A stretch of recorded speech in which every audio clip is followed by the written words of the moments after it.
On sent vraiment qu'il y a une possibilité de mettre en place du commerce, de dynamiser, aider à dynamiser également ce pays. Donc encore une fois, je vais souligner l'accueil et cette possibilité de s'implanter et d'apporter des choses nouvelles et positives pour ce pays. J'ai aucune raison de ne pas lui faire confiance, sinon si je ne faisais pas confiance, je ne serais pas allé là-bas. Donc évidemment, je fais confiance. Et puis il y a la jeunesse aussi qui joue pour lui. Il y a un très fort dynamisme.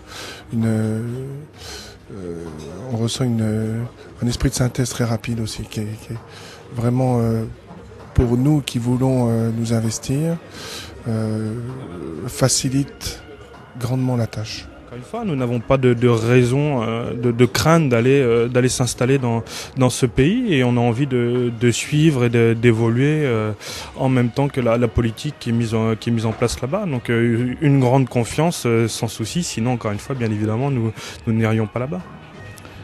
Vous n'avez qu'à venir aujourd'hui au Congo, vous verrez bien la force qu'a cet homme d'État.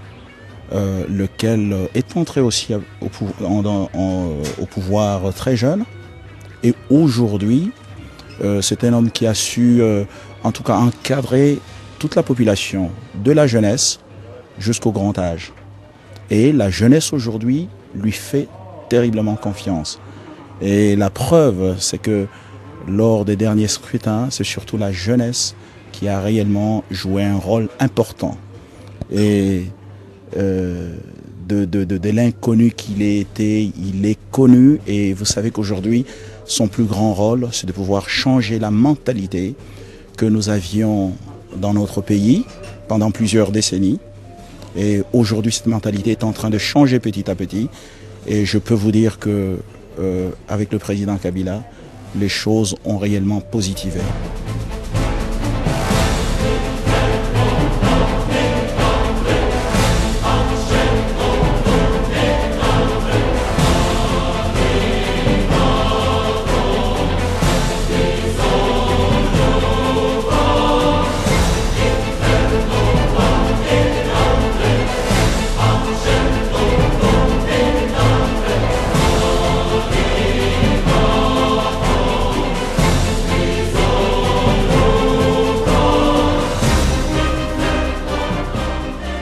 Ces entretiens ont permis notamment d'aborder la situation intérieure en République démocratique du Congo, les relations bilatérales et les principales crises affectant le continent africain. Après les évolutions positives, notamment sur le plan de la paix et de la démocratie réalisées ces dernières années, la République démocratique du Congo est engagée résolument sur la voie de la reconstruction et du développement. Cette visite sera l'occasion de réaffirmer le soutien de la France aux autorités congolaises, la volonté d'approfondir, sur le long terme, un partenariat de premier plan avec ce grand pays francophone et de réaffirmer l'appui française aux efforts déployés par le gouvernement congolais pour consolider la paix dans l'est du pays à travers le processus de Goma et de Nairobi. Un document cadre partenariat d'un montant compris entre 170 et 235 millions d'euros sur 5 ans, c'est-à-dire en 2007 jusqu'en 2011, a été signé en mars 2007, ce qui concentre l'intervention de la France dans les domaines de l'éducation, de la protection de l'environnement, de la biodiversité et de la santé. La France compte apporter, selon Nicolas Sarkozy, son soutien financier à l'hôpital de Panzi, dans l'est du pays, spécialisé dans la lutte contre les violences sexuelles faites aux femmes. Des actions sont également poursuivies dans le domaine de la gouvernance, soutien aux administrations financières, à l'instauration d'un état de droit.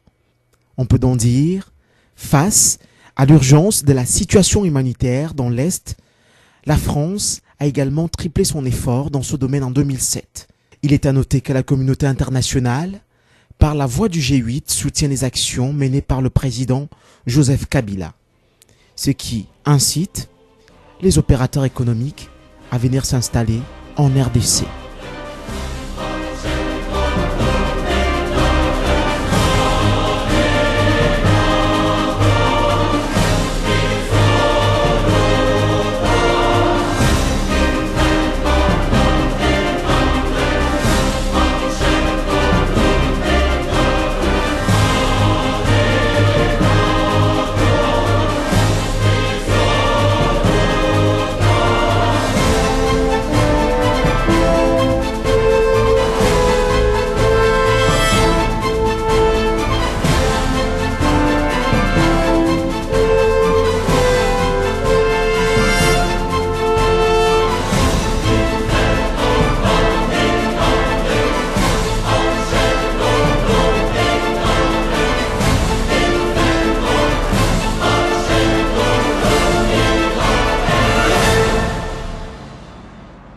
La France est très proche de la République démocratique du Congo.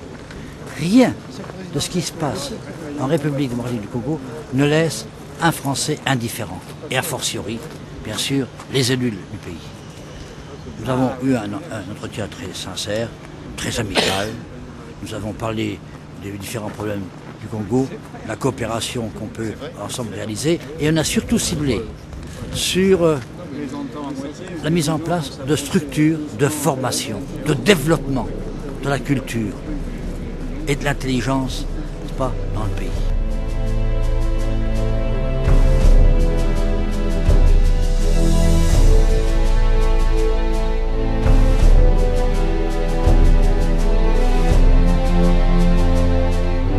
La France avait l'honneur d'accueillir le président de la République démocratique du Congo. Cette visite était attendue. Je crois qu'elle s'est déroulée de la meilleure façon possible, mais c'est aux autorités congolaises de le dire, bien sûr. Le président Kabila a eu des entretiens très fructueux, me semble-t-il, avec le président Sarkozy, avec les chefs d'entreprise. Il a visité le Sénat, il a eu des entretiens particuliers tels qu'il le souhaitait. Je pense qu'on peut dire que ce voyage aura apporté un élément fort pour renforcer encore nos relations diplomatiques, nos relations de travail, nos relations d'amitié surtout entre nos deux pays. Nous, du côté de la communauté, nous sommes très comblés de sa présence parmi nous après une longue période d'absence, si j'oserais le dire ainsi. Son seul mot a été qu'il compte beaucoup sur la participation de chacun. Personne n'est oublié, personne n'est au bord de la route et il tient à ce que tous, dans sa position sociale, dans sa position professionnelle, puissent jouer un rôle dans le sens du redressement du pays.